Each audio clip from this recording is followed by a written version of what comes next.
Juan capítulo 11, versículo 45. Vamos a leer ahí el texto. Juan 11, 45. Dice así la palabra de Dios. 11, 45. Dice, muchos de entre los judíos que habían ido a visitar a María, viendo lo que Jesús hizo, ¿qué cosa sucedió? Creyeron en él. Vamos a leer una vez más el texto. ¿Está bien? Una vez más. Dice así: muchos de los judíos que habían ido a visitar a María, viendo lo que Jesús hizo, ¿qué cosa dice la Biblia? No escuché. ¿Qué cosa dice? Muy bien. La pregunta es, ¿por qué no todos?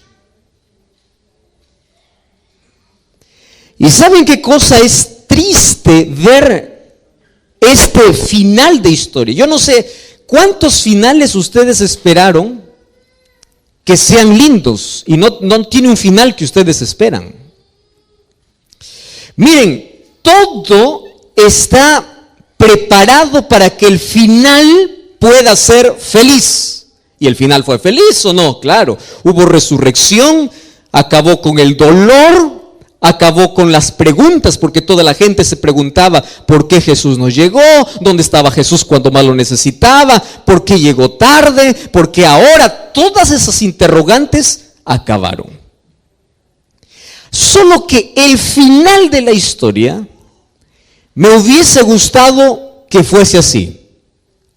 Y después que vieron a Jesús hacer el milagro, me hubiese gustado que allí dijera: todos creyeron en él. Me hubiese gustado. Pero no dice así. Voy a hacer una pregunta. ¿Cuántos vieron el milagro? Todos. Repitan eso. ¿Cuántos vieron el milagro? No escuché. ¿Cuántos vieron el milagro? Todos. ¿Cuántos creyeron? ¿Por qué no todos? ¿Qué sucedió con aquella gente que no creyó? Vamos a leer el versículo 53. Versículo 53. Dice así: desde aquel día resolvieron o decidieron matarlo. ¿A quién? A Jesús. ¿Quiénes decidieron matar a Jesús? Los que no creyeron. Porque aquellos que vieron el milagro y creyeron en Jesús, lo aceptaron como su libertador, lo aceptaron como el Mesías, lo aceptaron como el Hijo de Dios. Pero aquellos que no creyeron, decidieron matarlo. Tú ya sabes hacia dónde estoy yendo, ¿verdad?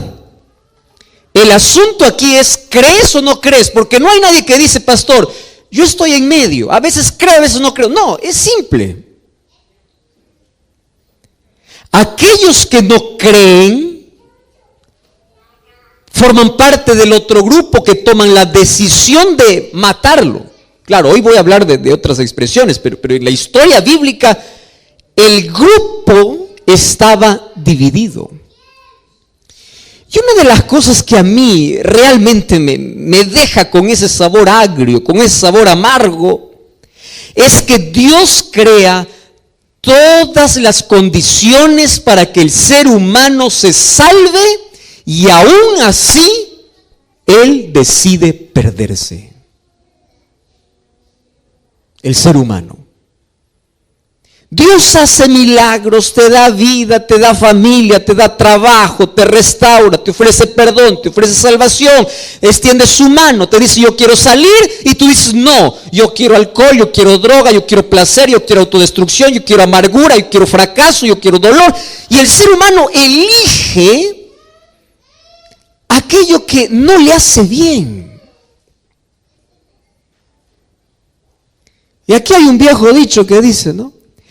aquel que no quiere creer, aunque ve el mayor milagro, no cree. No cree. Y aquel que quiere creer, aunque no vea, cree. Te doy un ejemplo. Un día Jesús estaba pasando por Jericó. Y dice la Biblia que había 2 ciegos que le dijeron: Señor, Hijo de David, ten misericordia. Ojo, 2 ciegos reconocían a Jesús como el Mesías. Ciegos. Y aquellos que veían milagros, poder, vieron tantas cosas, no lo querían aceptar como el Mesías. Porque aquel que no quiere creer, no importa cuántas cosas pueda haber, no cree.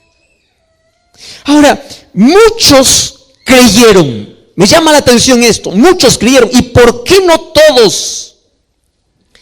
Y yo quiero a propósito ahora volver 10 versículos atrás. Vamos al versículo 35. Ustedes se acuerdan que yo estaba con una deuda desde hace 2 noches. Yo les dije que esta última noche iba a dar la respuesta a un interrogante que yo siempre tuve. Versículo 35 de San Juan capítulo 11. Juan capítulo 11, versículo 35. Hemos leído el 45 primero, ahora el 35. Dice así, es uno de los textos más cortos de la Biblia. Tanto así que algunos ni siquiera necesitan allí leer. ¿Qué cosa dice el texto? Jesús lloró.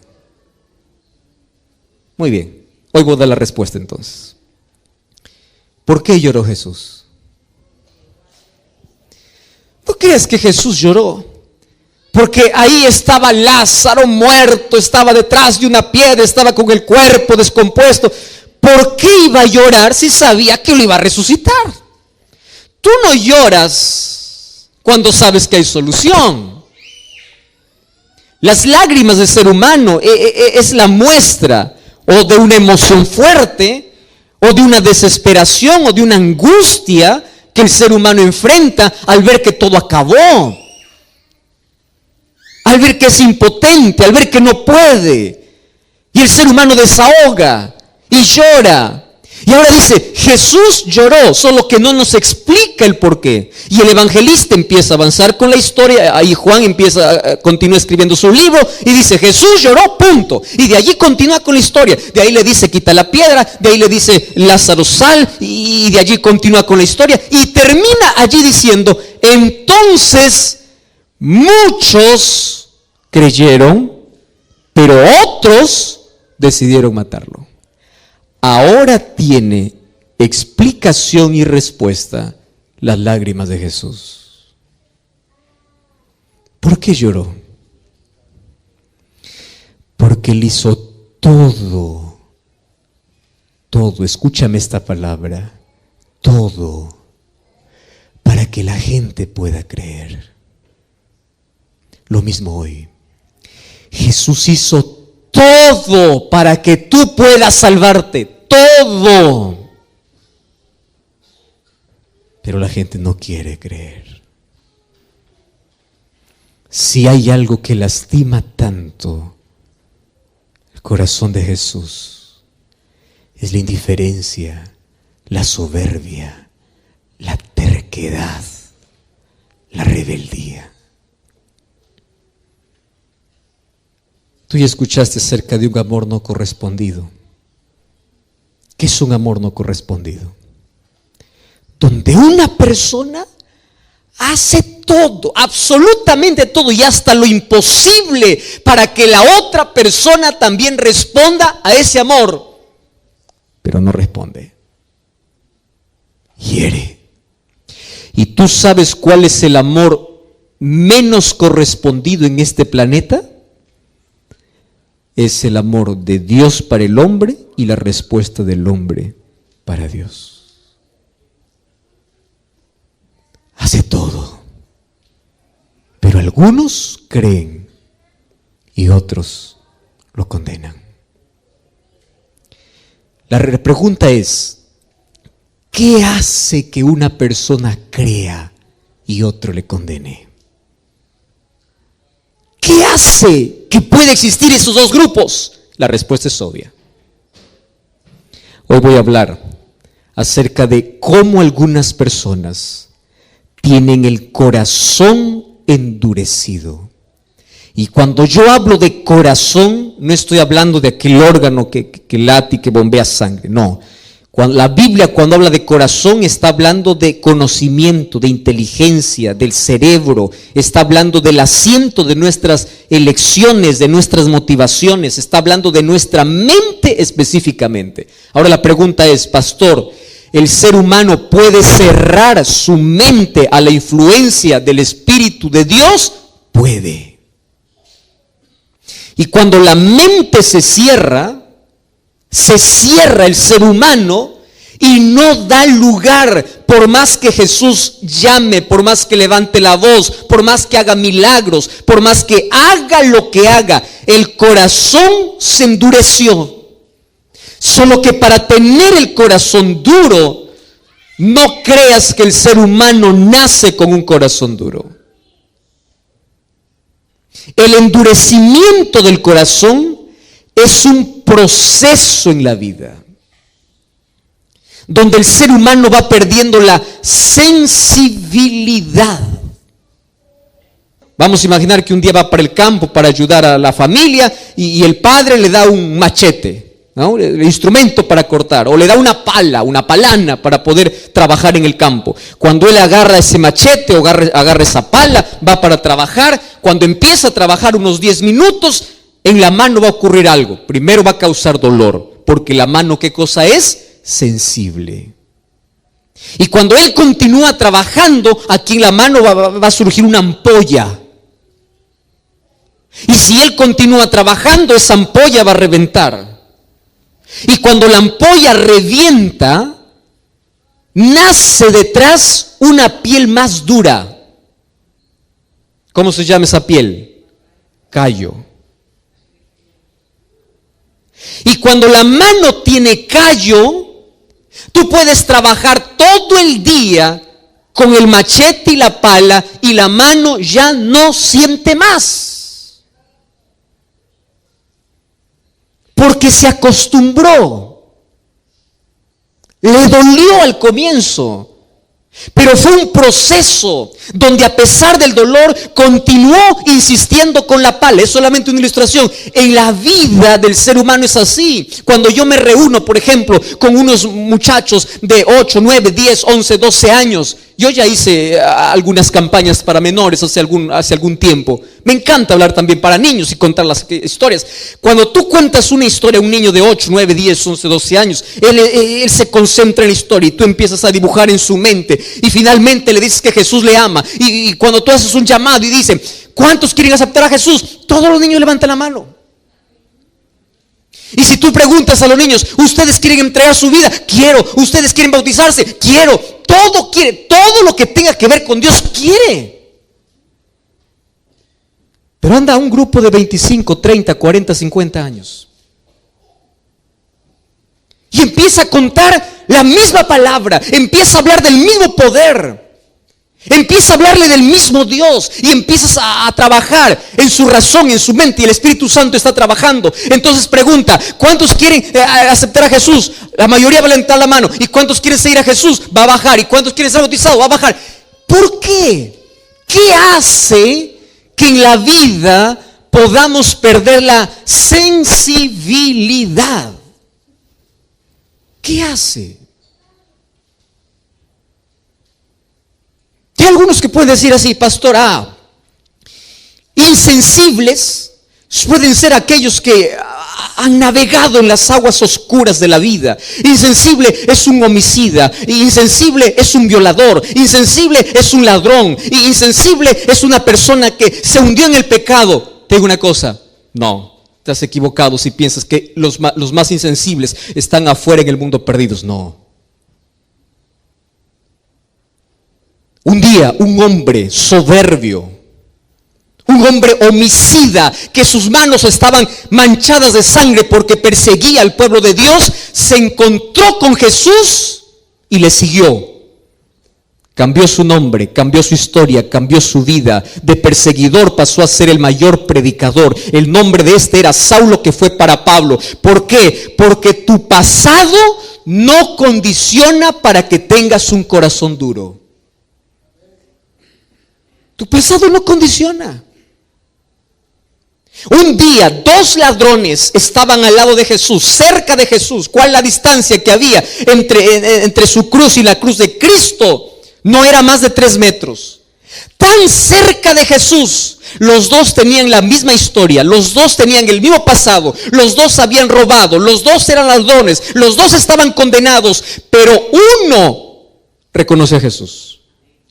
Uno. Entonces, no es el pecado que cometes en la vida, o no es la profundidad en la vida al cual hayas caído que hace que tu corazón sea duro. No. Conozco gente que tiene un pasado terrible.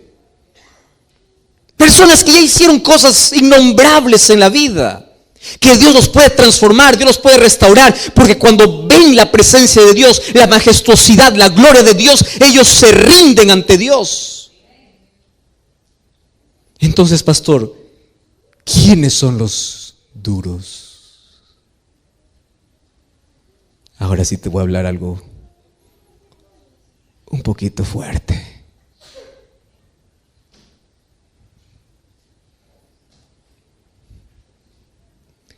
¿Sabes quiénes son los que tienen el corazón más endurecido?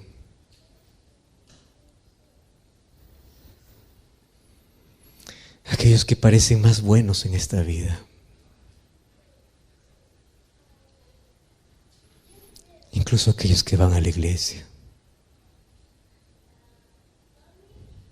¿Tú sabes quiénes eran los judíos? Conocían de Dios, practicaban ritos, se apegaban a la ley, pensando que la ley los podría salvar. Y claro, nosotros sabemos cuál es el plan que tiene la ley. La ley nos salva, pero cumple una función en la experiencia humana. El resultado de nuestro amor a Dios es guardar su ley. Nosotros no guardamos la ley de Dios para salvarnos, sino guardamos la ley de Dios porque somos salvos por Él. Porque el resultado de la gracia transformadora de Dios en tu vida es la obediencia natural.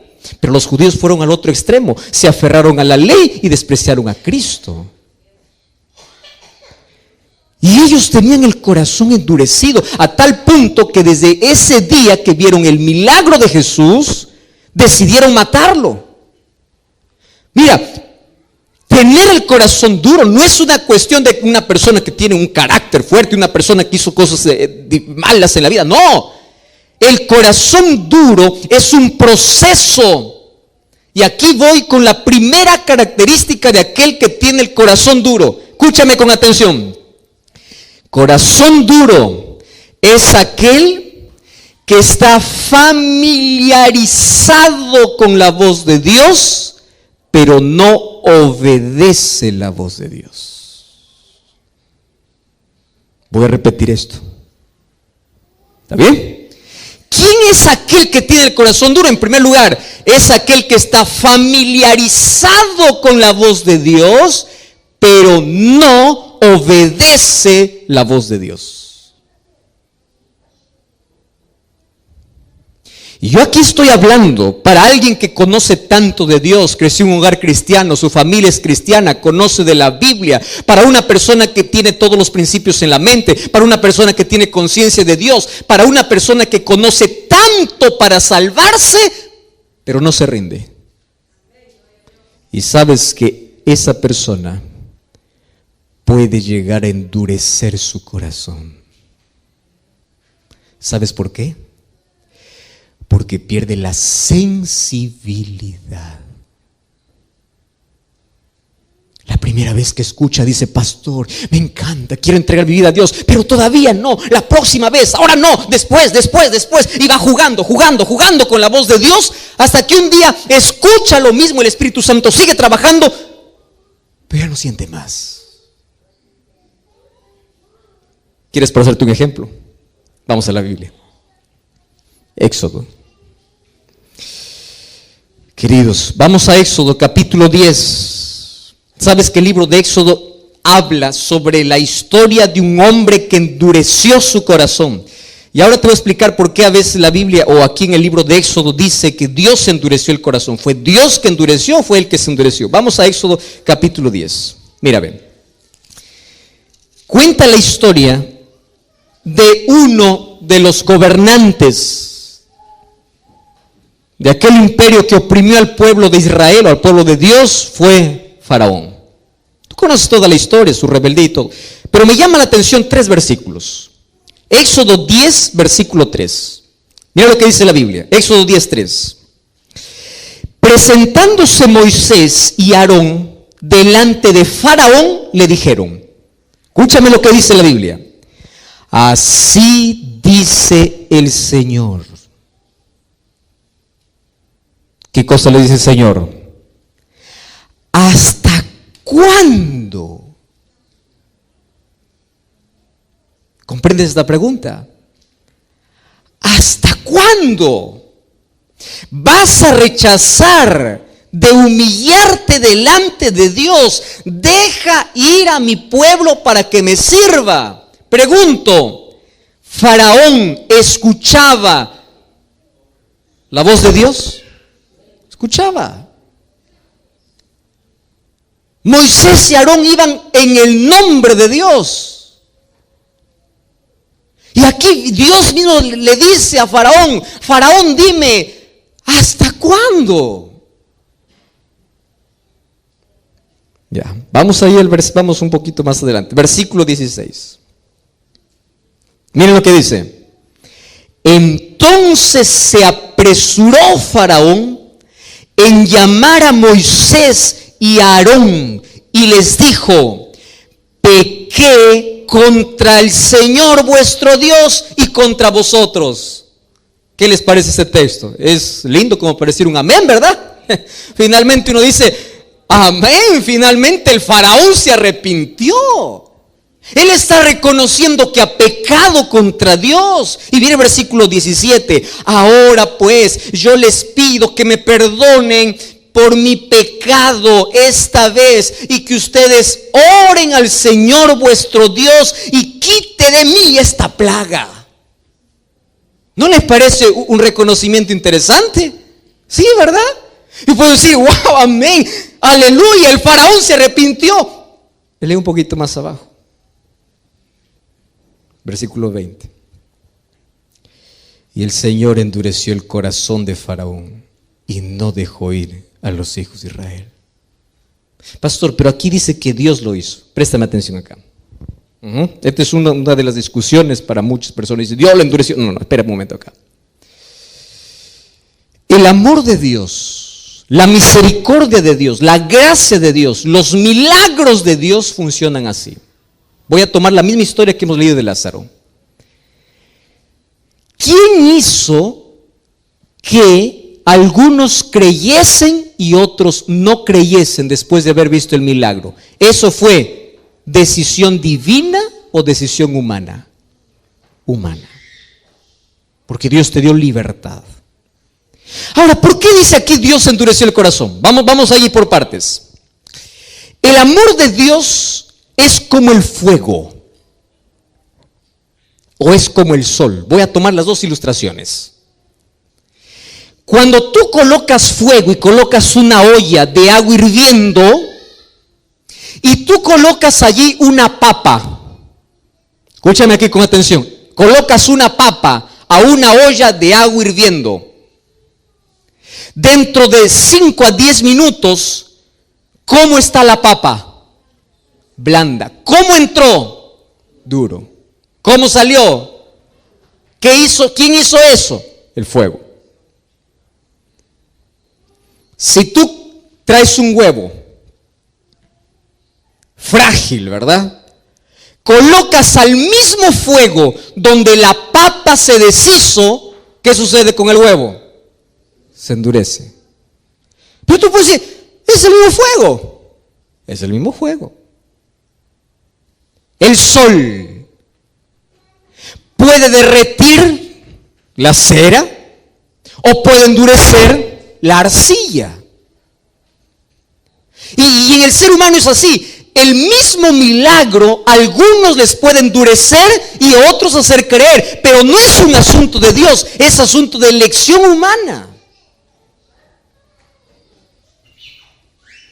Y fíjate lo que sucede con esa historia. ¿Qué sucede con Faraón? Faraón dice, está bien, yo pequé, ahora reconozco, está bien, quítame por favor esta plaga, me está molestando. Ahora, ¿qué sucedía? Quitaba la plaga y nuevamente se endurecía. Muchos tienen el corazón de Faraón. ¿Sabes cuál es el corazón de Faraón? Aprenden a jugar con Dios. ¿Por qué? Porque solamente buscan a Dios en la necesidad.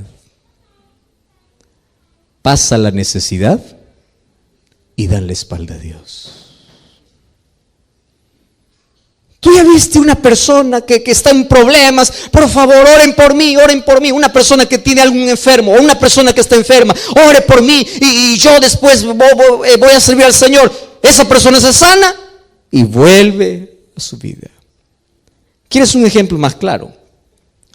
Yo no sé cómo aquí reaccionan, pero allá, por ejemplo, he estado ya en varios países.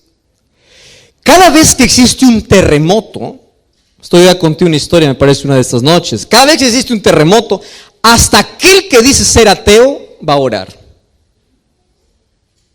Las iglesias se llenan, todos confiesan sus pecados, la tierra tiembla, los edificios caen, la gente se desespera, la gente busca a Dios, la gente hace todo y dice, Señor, sálvame, Señor. Pasa el terremoto, la gente volvió a su vida. ¿Viste eso o no? ¿Quién sabe? Puede estar alguien aquí, ¿verdad? Y en un momento de emergencia, Señor, sálvame. Dios te salvó nuevamente. Tu corazón se endurece. Entonces, llega un momento en que tanto juegas con Dios, que tu corazón se va endureciendo. Dios no mandó 10 plagas para Faraón. Dios mandó 10 oportunidades para que Faraón se pueda rendir, pero no se rindió. Porque el peor error que puedes cometer en la vida es familiarizarte tanto con la voz de Dios, pero no obedecerlo. ¿Y sabes qué cosa dice el libro de Job, capítulo 9, versículo 4? Dice así: Él es poderoso de corazón y Él es sabio. ¿Quién se endureció contra Dios y le fue bien? ¿Quién? Entonces, ayúdeme a recordar, ¿cuál es la primera razón por la cual el corazón humano se endurece? Cuando escucha la voz de Dios, pero no obedece. Repitan conmigo. ¿Cuándo el ser humano su corazón endurece? Cuando escuchan la voz de Dios, pero no obedece.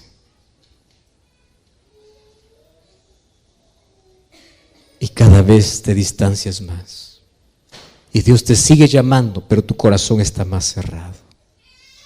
Vamos a una segunda. La Biblia habla de un hombre que se perdió estando tan cerca de Jesús. Incluso formó parte de los discípulos de Jesús. El nombre de este apóstol o de este discípulo fue Judas. Hablar de Judas es hablar de un hombre tan extraordinario. Ustedes saben que de los 12 discípulos que Jesús tenía, el hombre más brillante, más educado, el hombre más, podríamos llamar con mejor coeficiente intelectual, el de mejor reputación, tanto así que los discípulos depositaron su confianza para hacerlo tesorero. Los ojos de todos los discípulos cuando hablaban de una persona brillante entre el grupo, era Judas. Si alguien decía, los discípulos de Jesús son una tira de ignorantes, alguien decía, cállate porque ahí está Judas. Judas, educado, inteligente, brillante, una persona que tenía tanto futuro que si se hubiese colocado en las manos de Dios, él hubiese sido un apóstol grande, un apóstol de influencia, hubiese llevado quizá allí junto a Pablo el evangelio para todo el mundo de su época. Sin embargo, él caminó con Jesús, vio milagros, vio allí los panes multiplicarse, vio a la hija de Jairo resucitar, vio el milagro de Jesús frente a la tumba de Lázaro, vio a los ciegos abrir los ojos, vio a los cojos caminar, vio tantas cosas que Jesús hacía y terminó perdido. ¿Por qué? Vio tanto. Es como decir a alguien que viene aquí años para la iglesia, cantadora, es líder, predica, hace todo y termina perdido. ¿Cómo se perdió? Ah, no, pastor, es que Judas tenía un problema de carácter, tenía un problema de ambición. ¿Tú crees que Juan no era ambicioso? ¿Tú crees que Pedro no era ambicioso? ¿Tú te acuerdas que un día la madre de 2 discípulos de Jesús se acercaron para Jesús a decirle: cuando tú empieces a gobernar, quiero que a mis hijos los coloques, uno a tu derecha y otro a tu izquierda? Demostraba la intención que había en el corazón. Ahora, tú ves la vida de Pedro, un hombre del cual ya se habló mucho, ¿verdad? Cuando fue para la presencia de Jesús era el que más interrumpía, el que más hablaba. No era solamente el que más hablaba, a veces hacía quedar mal. Era un hombre que no tenía control, no tenía dominio. ¿Tú crees que los discípulos de Jesús eran perfectos y Judas se perdió por imperfecto? No, todos eran imperfectos. Todos eran orgullosos, todos eran egoístas, todos eran ambiciosos. La pregunta es, si todos eran orgullosos, egoístas y ambiciosos, ¿por qué uno se perdió? Corazón. No te olvides esa palabra, corazón. Lo que te voy a decir ahora, yo quiero que lo grabes allí, lo escribas en tu mente. El pecado no es un problema para Dios, porque Dios te puede limpiar de todo pecado. Por eso Él dice: si tus pecados fueren como la grana, como la nieve, serán emblanquecidos. Pero ven, es decir, la mancha de egoísmo, de orgullo, de pecado en la experiencia humana no es un problema para Dios, porque por eso Jesús vino, para morir por nuestro pecado. El problema no es ser pecador. ¿Sabes cuál es el problema? Aferrarse al pecado. El problema es saber que tú tienes una herida y no quieres tomar la medicina. Todos eran ambiciosos, todos eran orgullosos, todos eran pecadores, pero todos se rindieron a Dios y Jesús fue transformando el carácter de uno a uno. Y mira ese pescador Pedro en el grande predicador, mira ese Juan hijo del trueno en el discípulo del amor, mira ese Tomás incrédulo ahora proclamando quién es Jesús, mira a todos esos discípulos transformados. ¿Qué pasó con Judas? Judas se aferró donde no debía aferrarse. Es decir, nunca se rindió.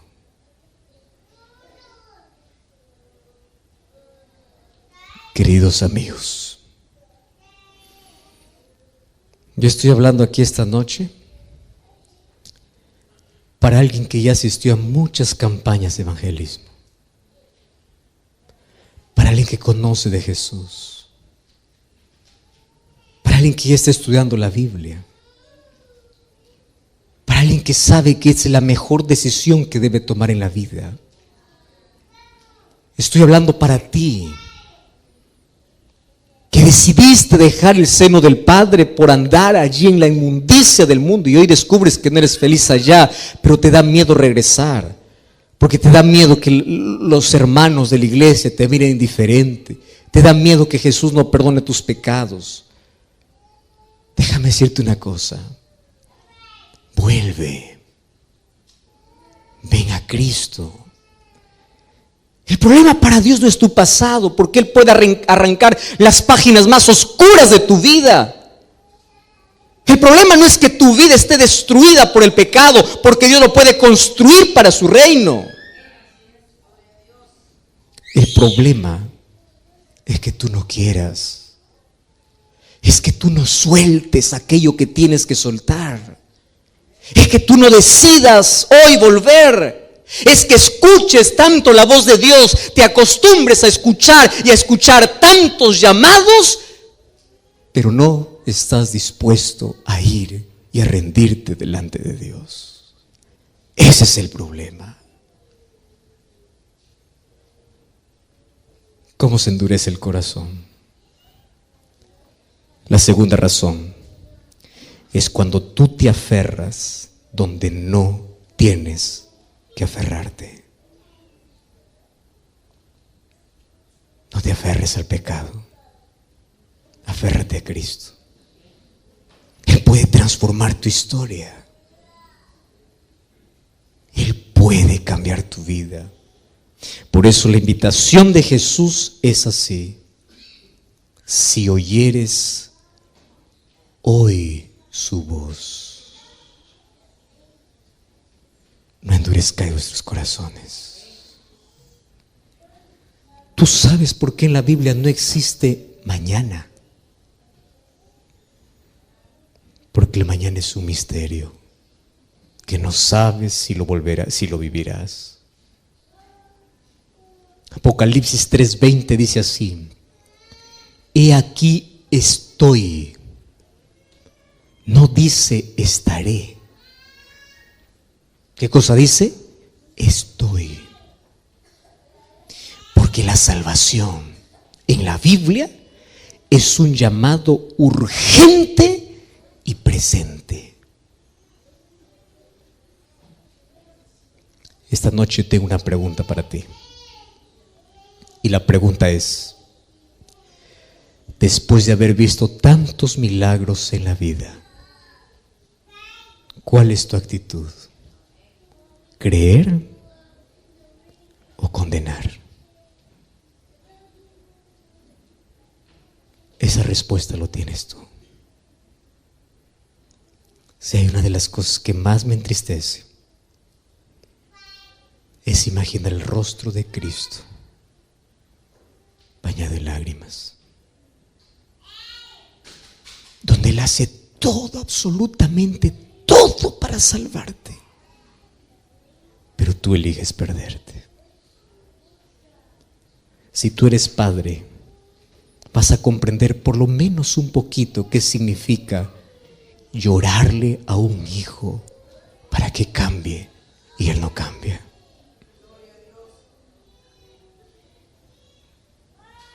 Si eres padre, por lo menos puedes sentir un poquito qué significa sufrir al ver que tus hijos se pierden. Pero es el mismo dolor que Dios siente por ti. Despreciamos la salvación por correr tras la destrucción. Elegimos no creer y terminamos condenando a Cristo. Por eso Juan 11:35 dice: Jesús lloró.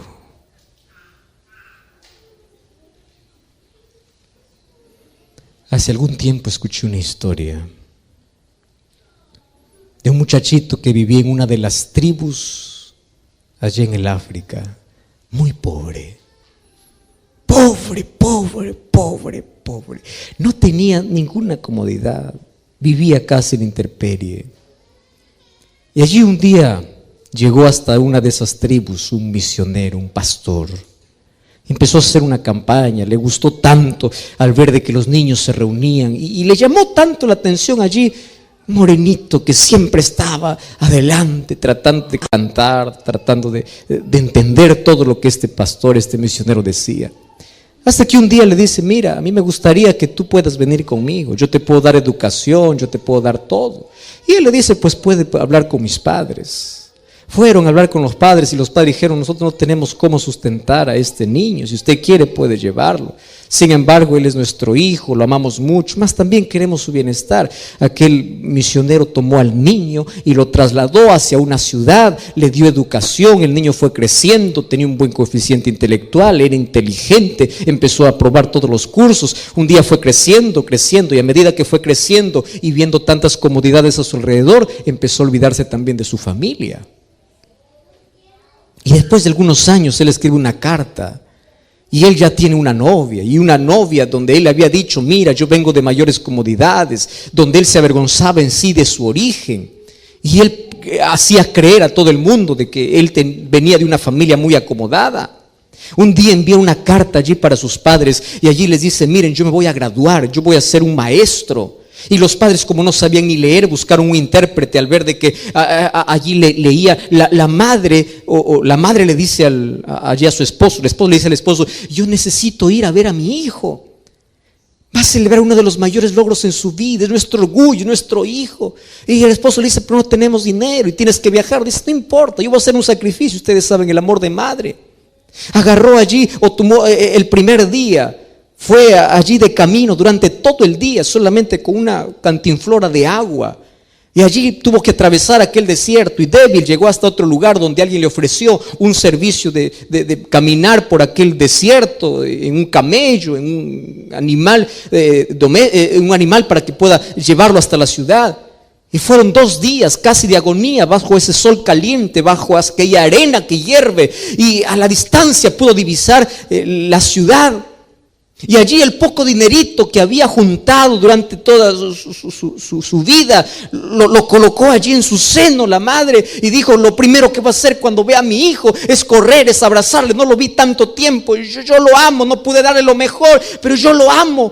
Y le voy a decir que siempre lo extrañé, siempre lo amé. Y cuando llegó allí, ella averiguó dónde estaba la universidad. Entonces tú puedes imaginar a la madre cómo estaba, ¿verdad? Andrajosa, no tenía un zapato, estaba descalza, estaba con un vestido, no, ni siquiera un vestido, ¿verdad? Era pocas ropas que tenía por la miseria donde ella vivía.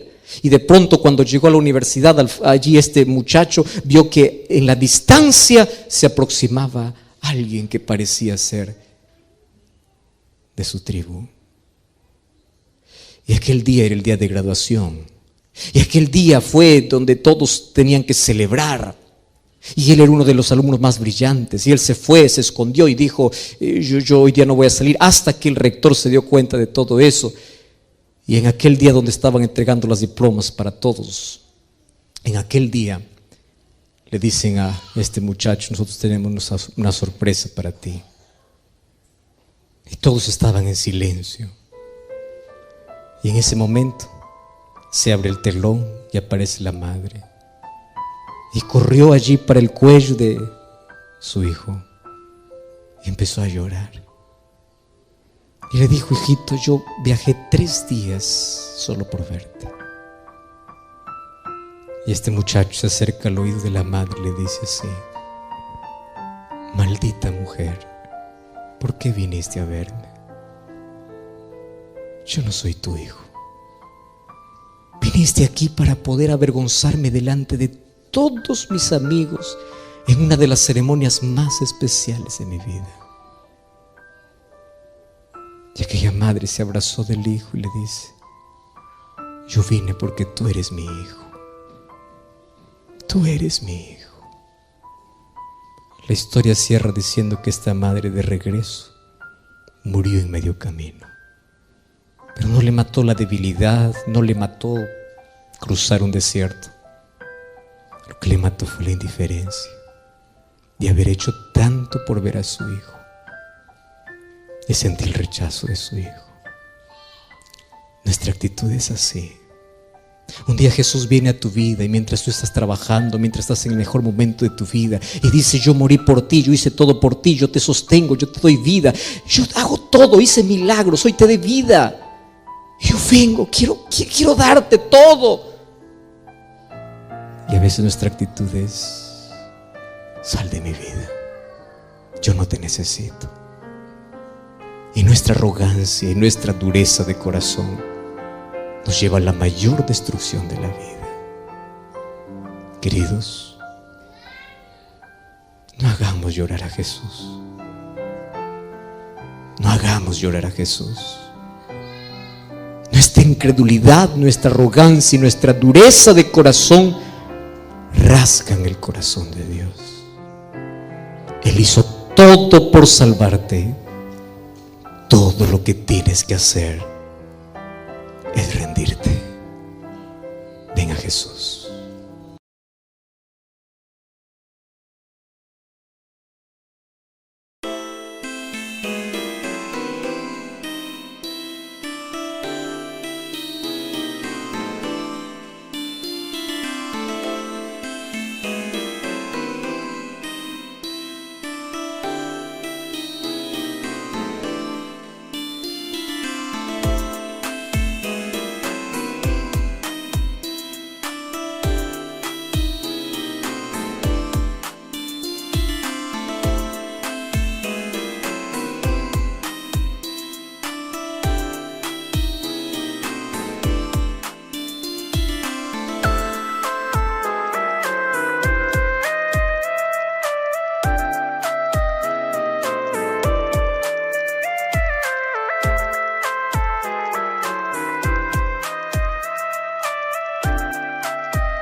Amén.